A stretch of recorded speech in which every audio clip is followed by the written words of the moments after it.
உங்கள் தங்க நகையை அதிக விலைக்கு விற்கவும் மற்றும் அடகில் இருக்கும் தங்க நகையை மீட்டெடுத்து அதிக விலைக்கு விற்கவும் உடனே அணுகவும். Prime gold hub 9840551787.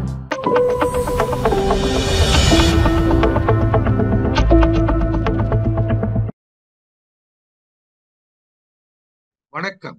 Candle sticks trading எப்படி செய்வது என்பதை விளக்கும் இந்த வீடியோவுக்கு உங்களை நான் டிஆர் அருள்ராஜன், ஃபவுண்டர் ஆஃப் எக்ட்ரா. ஒவ்வொரு வாரமும் நம்ம ஆதரவுடன் இணைஞ்சு கேண்டில் ஸ்டிக்ஸ் ட்ரேடிங்கை எப்படி செய்வது அப்படின்றத படிச்சுட்டு வரோம். இந்த வாரம் நம்ம படிக்கிறது அப்படின்னு பார்த்தீங்கன்னா episode 11, gap down with a bull candle. Gap down with a bull candle அப்படின்றது போன வாரம் படிச்ச கேப் அப் வித் பியர் கேண்டிலுடைய தொடர்ச்சியா நம்ம பார்க்கிறோம். ஒன்னொன்னா நம்ம பார்க்க ஆரம்பிக்கலாம். பொதுவா கேப் டவுன் அப்படின்னு நம்ம சொல்லும் போது அது ஒரு வீக்னஸ் ஆஃப் த மார்க்கெட் அப்படின்றது குறிக்குது இல்லையா? It shows the power of seller அப்படின்னு நம்ம சொல்றோம். இப்ப செல்லர் சந்தை வந்து வெகு வேகமாக கீழ் நோக்கி இழுக்கிறார்கள் அப்படின்னு நம்ம பார்க்கிறோம். அதுக்கான காரணங்கள் அப்படின்னு பார்த்தீங்கன்னா பல்வேறு காரணங்கள் இருக்கும். ஸோ இந்த பல்வேறு காரணங்கள் அப்படின்றது ஒரு குளோபல் ஃபேக்டர்ஸ், நெகட்டிவ் ஃபேக்டர்ஸ் அப்படின்றத நம்ம பார்க்கிறோம். அது என்னவா இருக்கலாம் அப்படின்றதையும் நம்ம டீட்டெயிலா பார்க்க ஆரம்பிக்கலாம். இந்த மாதிரி ஒரு பெரிய கேப் டவுன் வந்த பிறகு செல்லரோட பவரை காட்டக்கூடிய இந்த ஒரு நிலைமையில புல் கேண்டில் அப்படின்றது தோன்றுகிற ஒரு சூழலை தான் நம்ம இப்ப படிக்க இருக்கிறோம்.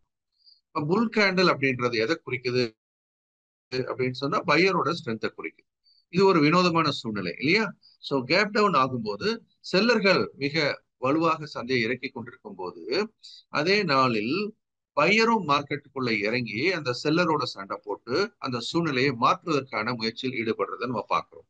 அதுதான் ஒரு கான்ட்ரா சினாரியோ அப்படின்னு இப்ப நம்ம படிச்சுட்டு இருக்கோம். ஸோ கேப் டவுன் அப்படின்ற சினாரியோல எப்படி நமக்கு ஒரு புல் கேண்டில் வரும்போது எந்த மாதிரியான ஒரு நிகழ்வுகள் நடக்குது அப்படின்றத சின்ன சின்ன எடுத்துக்காட்டுகள் மூலமா நம்ம பார்க்கலாம்.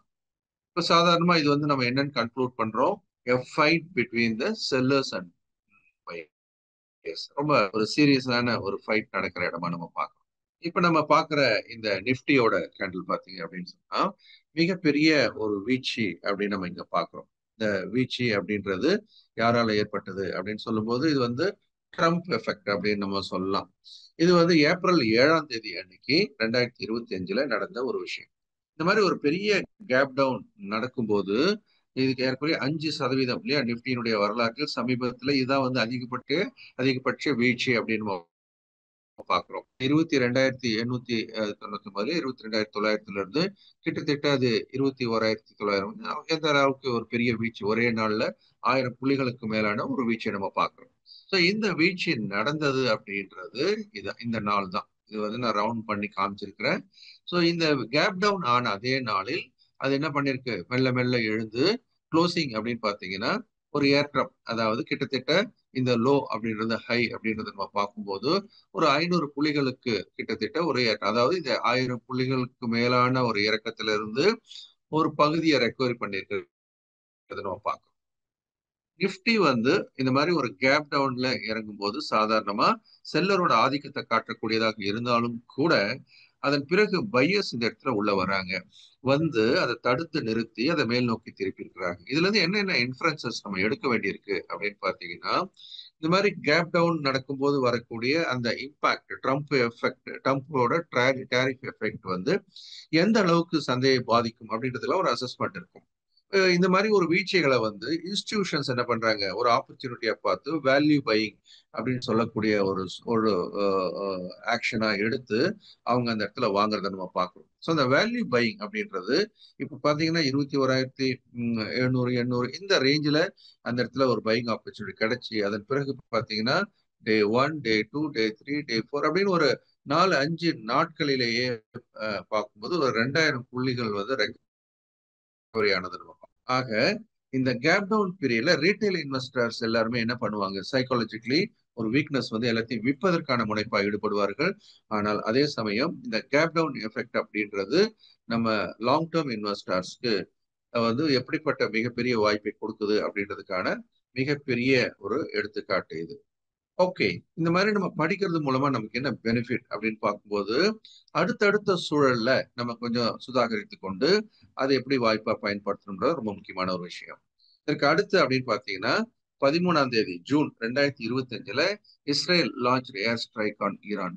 ஸோ அன்னைக்கு என்னாச்சு அப்படின்னு பார்த்தீங்கன்னாலும் இதே மாதிரி ஒரு பெரிய கேப் டவுன். ஸோ அந்த ட்ரம்ப் எஃபெக்ட் அளவுக்கு கேப் டவுன் இல்லைனாலும் கூட இதுவும் மிகப்பெரிய ஒரு கேப் டவுனாவே நம்ம பார்க்க வேண்டிய கட்டாயத்தில் இருக்கிறோம். ஸோ கிட்டத்தட்ட இது பார்த்தீங்க அப்படின்னு சொன்னா இந்த 25,200 இருந்து எங்க வந்தாச்சு 24,400. இதுவும் நம்ம குறைஞ்ச ஃபால் கிடையாது இல்லையா? ஸோ கிட்டத்தட்ட 800 புள்ளிகளுக்கு மேல இறக்கம் அப்படின்றத நிஃப்டியில நம்ம பார்க்கிறோம். இந்த இறக்கம் அப்படின்றதும் எப்படி ஒரு ட்ரம்ப் எஃபெக்ட்ல ஒரு பெரிய கேப் டவுன் வந்த போது மார்க்கெட் ரெக்கவரி ஆச்சோ அதே மாதிரி இந்த இடத்துல இந்த 24,400க்கு வீழ்ச்சி 25,200 இருந்து 25,500 கிட்டத்தட்ட அந்த இடத்துக்கு இறங்கி வரும்போது அதே மாதிரியான ஒரு பையிங் நிகழ்ந்து இப்போ இந்த 24,400 இருந்து எங்க போயாச்சு 25,000 1000 புள்ளிகளுக்கான ரெக்கவரி ஒரு விதின் 10 டேஸ் அப்படின்னு நம்ம சொல்லலாம். 10 நாட்களுக்குள்ளாக மிகப்பெரிய ரெக்கவரி நடந்திருக்கிறதையும் இங்க நம்ம பார்க்கிறோம். ஆக கேப் டவுன் அப்படின்றது வரும்போது சைக்காலஜிக்கலா நமக்கு ஒரு வீக்னஸை கொடுக்கறத நம்ம பார்க்கிறோம். அந்த சமயத்துல சுத்தி இருக்கிற எல்லா செய்திகளும் நீங்க எந்த டிவி சேனல் திருப்பினாலும் okay Israel attack Iran and it's going to be a big chaos market in blood baths இந்த மாதிரியான செய்திகள் உங்க காதுல வந்து நிரம்பிக்கிட்டே இருக்கும்.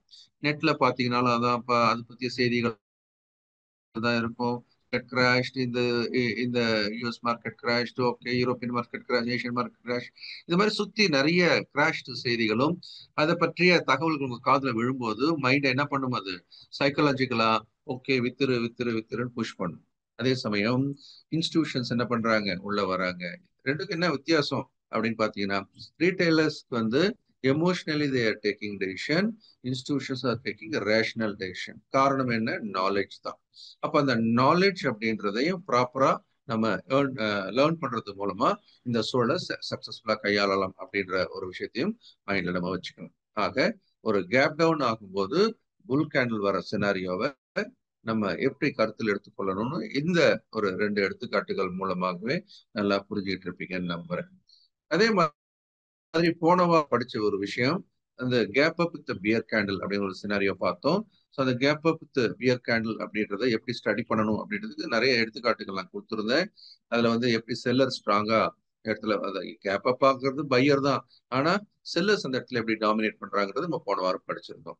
ஸோ அந்த எக்ஸாம்பிள்ல நமக்கு வந்து எப்படி ஒரு நிஃப்டியில வந்து 26,055 இந்த ரேஞ்சில ஒரு கேப் அப் ஆச்சு டக்குன்னு இல்லையா 25,850 இருந்து ஒரு பெரிய கேப் அப் கிட்டத்தட்ட 300 புள்ளிகளுக்கான ஒரு கேப் அப் ஆனதை நம்ம பார்க்கிறோம். ஸோ அந்த கேப் அப்பும் இதே மாதிரி எக்கனாமிக்கல் ஈவெண்டா தான் மோஸ்ட்லி இருக்கும். ஸோ அந்த நிகழ்வு என்னாச்சு மார்க்கெட் இறங்க ஆரம்பிச்சது. அதனுடைய ஃபாலோ அப்பா நான் உங்களுக்கு கொடுக்கக்கூடிய ஒரு விஷயம் என்ன அப்படின்னு பாத்தீங்கன்னா மீண்டும் ஒரு ரெக்கவரி ஆச்சு. ஆனா அந்த ரெக்கவரியில கரெக்டா நம்ம அந்த கேப் அப் ஆயிட்டு இறங்கிச்சோ அந்த பியர் கேண்டலுடைய எல்லை எப்படி இருக்கு acted as a strong resistance அங்க போய் இடிச்சுட்டு கீழே திரும்பி இறங்கிட்டு வந்துட்டு இருக்கிறத நம்ம பாக்குறோம். ஆக இந்த இடத்துலயும் நம்ம என்ன லேர்ன் பண்ண வேண்டியிருக்கு. So gap up with bear candle செல்லிங்கோட வீக்னஸ் இல்லையா செல்லர்ஸோட ஸ்ட்ரென்த்தை காட்டுது, மார்க்கெட்டோட வீக்னஸை காட்டுது. ஸோ அதை நம்ம கொஞ்சம் யோசனை பண்ணி எப்படி ஹேண்டில் பண்ணணும் பிளான் பண்ணணும். அந்த பிளான் அப்படின்றது இப்போ பார்த்தீங்கன்னா இப்போ ஆஸ் ஆஃப் நவ் அந்த ஏரியால போய் இடிச்சுட்டு திரும்ப இறங்க ஆரம்பிச்சாச்சு. கிட்டத்தட்ட அந்த உச்சத்துல போய் தடுக்கப்பட்ட பிறகு அங்கிருந்து கீழே பாருங்க கிட்டத்தட்ட எப்படி ஆயிடுச்சு அங்கிருந்து ஒரு ஒரு 350 370 பாயிண்ட் ஒரு 400 பாயிண்ட்னு வச்சுக்கோங்களேன் இறங்க ஆரம்பிச்சாச்சு. அது மட்டும் இல்ல இது ஒருவேளை இந்த இறக்கம் தொடர்ந்தால் ஒரு கணிசமான இறக்கத்தில் போய் முடியுமோ அப்படின்ற சந்தேகத்தை கூட ஏற்படுத்தி இருக்கிறத நம்ம பார்க்கிறோம். ஸோ இந்த மாதிரி கொஞ்சம் கொஞ்சமா நம்ம என்ன செய்யணும் நம்ம நாலேஜை இம்ப்ரூவ் பண்ணிக்கிட்டே இருக்கணுன்றது ரொம்ப முக்கியமான ஒரு விஷயம். ஸோ உங்களுடைய டவுட்ஸ் ஏதாவது இருந்தா கூட நீங்க அந்த கூகுள் ஷீட் ஒன்று டிஸ்கிரிப்ஷன்ல இருக்குது அதை கிளிக் பண்ணி உங்க டவுட்ஸை கூட போடுங்க, நானும் பார்க்குறேன். அடுத்தடுத்த வீடியோக்குள்ள அது சம்பந்தப்பட்ட பதிலை கொடுக்கறதுக்கு நான் திட்டமிடுறேன். ஸோ கேண்டில் ஸ்டிக்ஸ் ட்ரேடிங் அப்படின்றத நீங்க தொடர்ந்து படிச்சுட்டு வாங்க. இது வந்து நம்ம ஒவ்வொரு வாரமும் முடிஞ்ச வரைக்கும் கொடுத்துட்டு வரோம். வெற்றிகரமாக செயல்பட என்னுடைய மனமார்ந்த வாழ்த்து.